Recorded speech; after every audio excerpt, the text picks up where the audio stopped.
저희는 전혀 힘들지 않습니다. 청년다운 구독자 여러분, 저희 네 번째 녹화임에도 전혀 힘든 기색 하나도 없이 한숨도 안 쉬고 잘 지내고 있어요. 이번 질문들이 되게 어렵고 그래서 녹화 시간이 좀 길어져서 저희가 지칠 줄 알았더니 주님의 은혜 가운데 한 명도 당황함 없이 잘 지내고 있습니다. 한숨도 안 쉬었어요. 네 번째 질문도 되게 중요한 질문인데 이거는 어떻게 보면 요즘 이슈라기보다 정말 청년반의 정말 전통적인 아주 중요하건 아주 뗄래야 뗄 수 없는 이슈인 것 같아요. 예수님을 내가 잘 믿는 삶, 리더도 하고 신앙생활 매주 열심히 하고 있는데 자꾸 누군가를 막 미워하고 정죄하는 마음이 든다는 거예요. 그래서 막 회개 기도도 하고 막 특별히 수련회 때 왜 끌어안는 장면 있으면 끌어안고 막 울기도 하고 막 그러는데 수련회 다음 달에 똑같이 미워하는 감정이 생기고 막 이런 미워하는 마음이 계속 나를 떠나지 않는데 저는 예수님을 믿지 않는 거겠죠?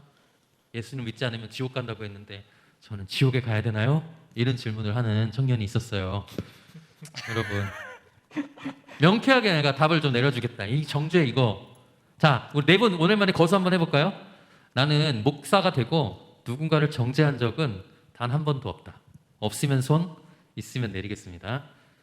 하나, 둘, 셋. 없으면 손. 죄송해요. 딴 이게 진심입니다. 지금 손을 들었어요. 없으면 손? 네, 정죄한 사람이 없단 말이죠? 있습니다. 있어요.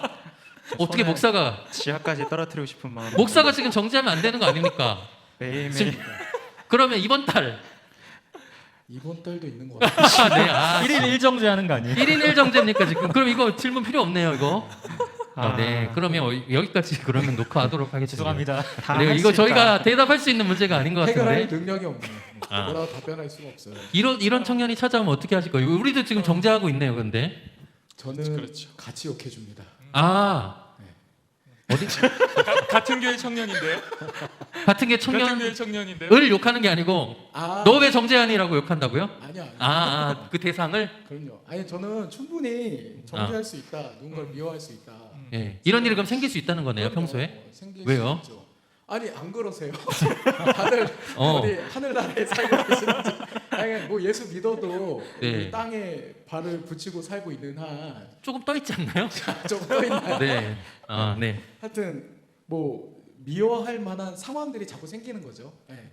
딱히 그 사람 딱 점 찍어놓고 믿다기보다는 미워할 만한 사태가 자꾸 일어나는데 네. 그게 이제 그 사람 때문에 일어나는 거고 그럴 때 이제 당연히 내 안에서 미워하는 마음이 들죠. 근데 미워하는 마음 자체가 드는 건 굉장히 저는 또 자연스러운 반응이라고 보고 아까랑 비슷하네요, 좀 아까 우리 녹화했던 네. 그 우울감이랑. 근데 이제 이거를 어떻게 내가 다룰 것이냐는 좀 분리해서 생각할 필요가 있다. 근데 정죄하는 마음 그 드는 것까지 이거 죄다 너 잘못이다 해버리면 다 지옥 갈 것 같은데. 네. 그렇군요. 오케이. 다른 분 어떻게 생각하세요? 다른 분. 이게 되게 어렵긴 한데 저도 거의 1일 1정죄 실천하고 살아가고 진짜요? 있어서 내가 밥은 안 먹어도 정죄는 한다. 그리고 생각보다 그 정죄 대상이 멀리 있지 않잖아요. 우리 매일 부딪히는 사람. 멀리 있으면 정죄할 필요가 없죠. 네. 지금 사모님 보고 네. 사랑합니다. 네. 네. 아무튼 그렇기 때문에 그래서 어려운 것 같아요. 그러니까 뭐 가끔 보는 사람들 정죄한다 하면 그냥 뭐 보지 마라. 그렇죠. 아니면 뭐 그냥 무시해라 이러면 되는데 뭐 청년들 같은 경우 가장 흔하게는 직장에서 마주치는 바로 위에 상사인 경우도 굉장히 많고 같이 일하는 사람인 경우도 굉장히 많아서 어려요. 사실 저도 정죄 대상이 아무튼 그런 경우들이 그래요. 아이고야. 예상이 가능한 거 지금. 네, 아무튼 그래서 저도 정말 같이 공감하면서 참 쉽지 않은 문제다. 네. 이렇게 같이 공감하고 대화하고 이야기하고 있지 이거에 대해서 명쾌한 답을 주기는 현재 저로서는 좀 쉽지 않은 것 같아요. 솔직하게는. 그럼 정죄하지 말아라라고 얘기할 수도 좀 어렵고. 저는 솔직히 그렇게 하기는 되게 어려운데 한 가지 그냥 아주 원칙론적으로 그냥 말해주는 거는 그냥 뭐 분리할 수 있다면 너를 보호하기 위해서 그러니까 일단은 1단계로 정죄하는 것 자체만으로 죄책감을 가지고 있는 청년들이 있다면 말씀하신 대로 그거 정도는 이제 벗어날 수 있게는 해줄 수 있는 것 같고요. 그리고 혹시라도 뭐 예를 들면 그냥 친구 관계다. 그래서 좀 끊을 수 있는 당분간 좀 이제 벗어날 수 있는 관계라면 일단 좀 떨어져라 너 자신을 위해서 이 정도까지는 해줄 수 있는데 정말 뭐 생기가 걸려 있는 사람이라거나 때로는 가족인 경우도 있거든요. 내 부모님인 경우도 있고 이런 경우는 사실 정말 어려운 것 같습니다. 네네네. 좀 떨어지는 것도 좋은 방편이다 이런 얘기 하셨네요. 그렇죠.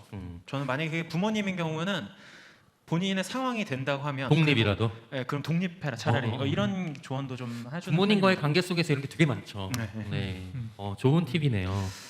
네, 정도밖에 하필 얘를 상사로 드셔가지고 네, 그렇습니다. 위험할 뻔했습니다. 네네네. 어떻게 느림 목사님 어떨까? 이런 질문들 좀 네. 받아보셨나요? 상황이나?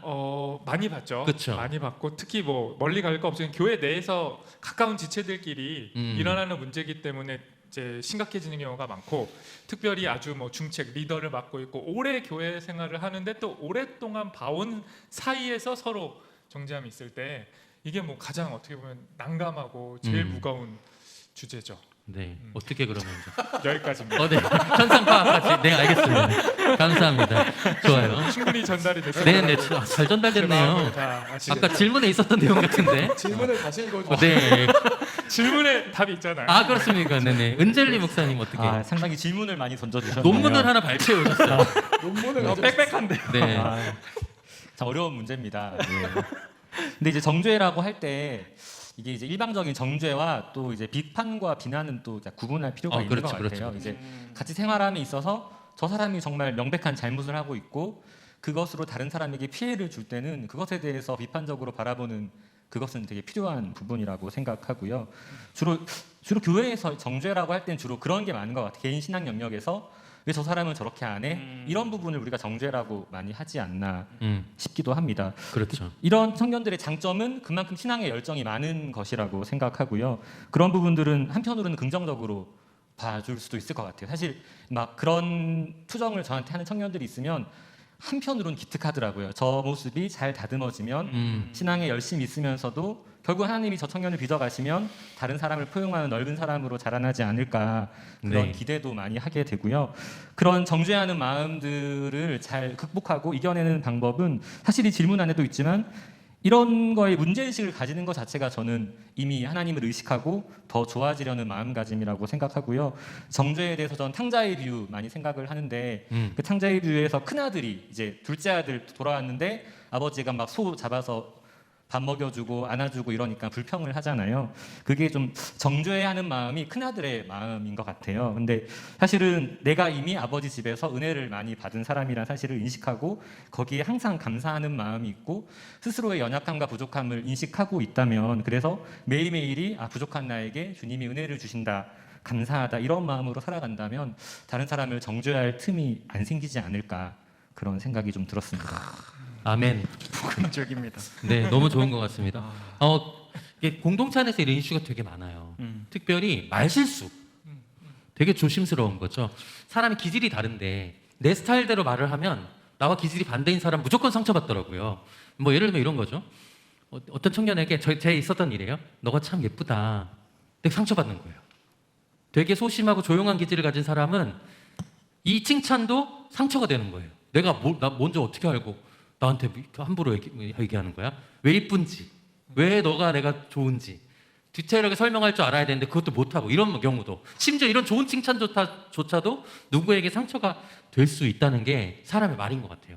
그리고 저는 되게 중요한 것 중에 하나가 저는 이제 예전 교회에서 제가 바로 직전에 섬겼던 교회에서 제자훈련을 1년 동안 했을 때 어떤 프로그램이 있었냐면 한 달에 한 2명 정도 개인적으로 만나는 거예요. 그러니까 저 말고 서로 짝을 지어주고 제비를 뽑아가지고 그 만나는 달은 그 사람에게 헌신하는 달이에요. 그래서 그 사람에게 잘해주고 마니또처럼. 근데 공개된 거죠. 그래서 꼭 밥을 먹기로 했는데 어떤 피드백들이 있었냐면 이런 식의 이 사람인지 몰랐다는 사람들이. 이런 대화를 나눠본 적도 없고 관계를 가져본 적이 없는 거예요. 그런데 그렇게 해놓으니까 그 사람한테 상처를 안 받는 거예요.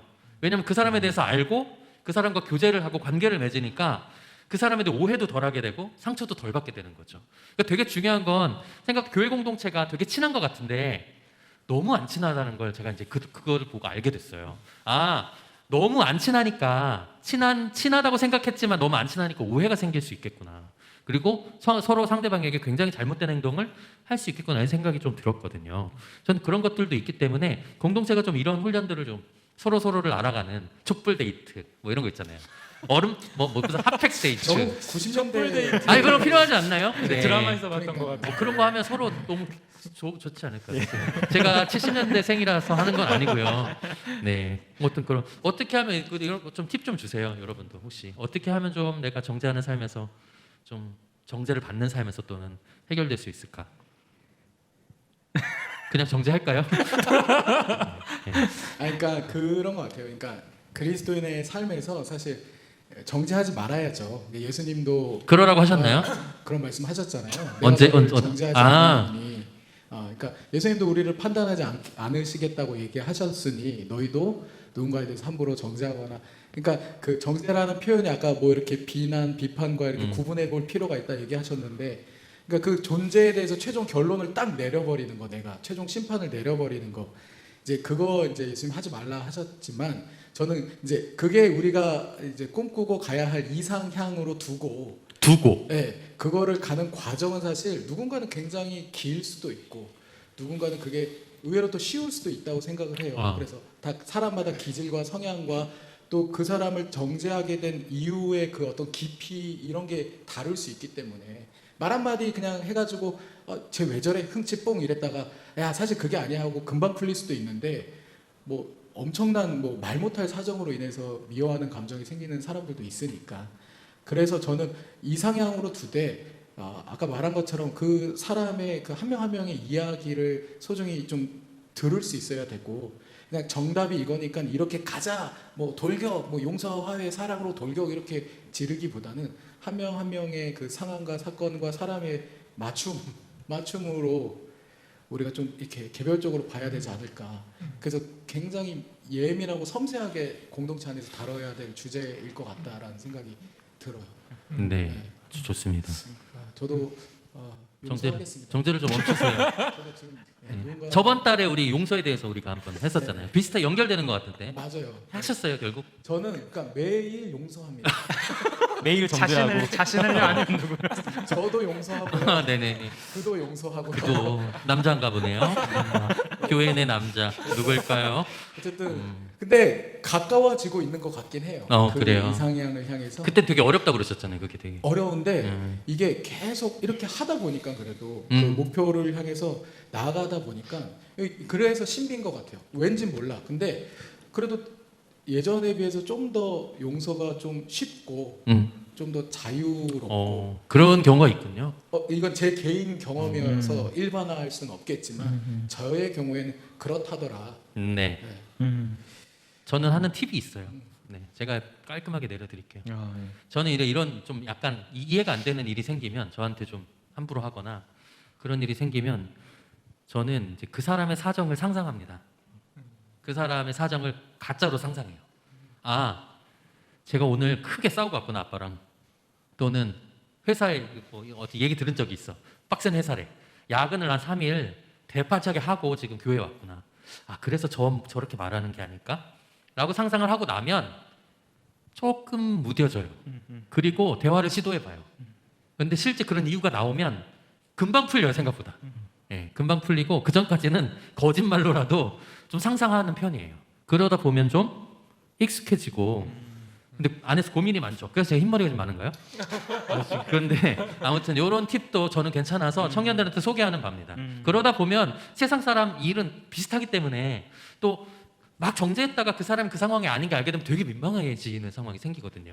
그러니까 정죄는 좀 보류하려는 시도를 조금 하시면서 만약에 그럼에도 불구하고 명백하게 정죄할 만한 상황이 생긴다. 그 사람이 이제 안 좋은 행동을 한 게 느껴진다. 그러면 아마 다른 사람도 다 똑같이 알고 있을 거예요. 거기에 너무 큰 스트레스 받지 말라. 그리고 당신의 잘못이 아니라는 것도 좀 아셨으면 좋겠습니다.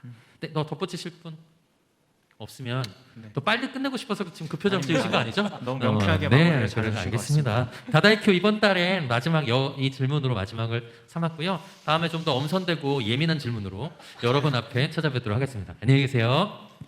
바이바이.